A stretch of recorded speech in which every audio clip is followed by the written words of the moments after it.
Hej, mit navn er Janika, og jeg er 20 år gammel. Jeg læser energisystemer på SDU, og er flyttet til Odense fra København af for at studere her.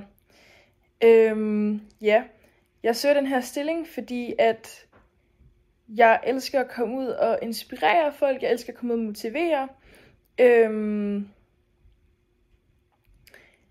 På gymnasiet var jeg også med til orienteringsaftener, og ja, jeg nød hvert sekund af det, fordi at folk kommer ud med måske lidt nervøsitet og spørgsmål om, hvordan det er at gå på gymnasiet, og ja, jeg nød bare virkelig meget at være der. Så jeg tænker, at være studentunderviser, det vil være nogenlunde det samme, men så bare lige et skridt over, for så er det jo så fra universitetet til gymnasiet.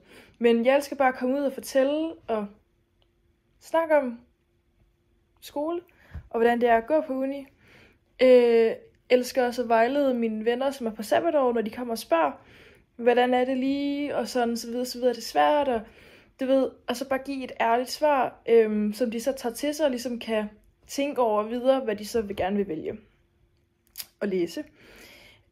Og så i forhold til mit oplæg, der vil jeg så tage en positiv tilgang, fordi det synes jeg bare er meget mere inspirerende. Hver gang nogen har været positiv, eller personlig og positiv, men hver gang nogen har været personlig i deres oplæg, eller hvis jeg har været ude at se noget, så synes jeg bare, at det er meget mere fangende, og jeg bliver meget mere inspireret af det, at det bliver mere personligt, end at det er bare sådan lidt overfladisk. Selvfølgelig vil jeg også snakke det faglige, det er slet ikke det, men jeg ved ikke, jeg føler bare, at den personlige tilgang er meget mere fangende for elever, som står og er nysgerrige på, hvad de vil lave efter gymnasiet. Og så i forhold til mit faglige oplæg, der havde jeg på første semester,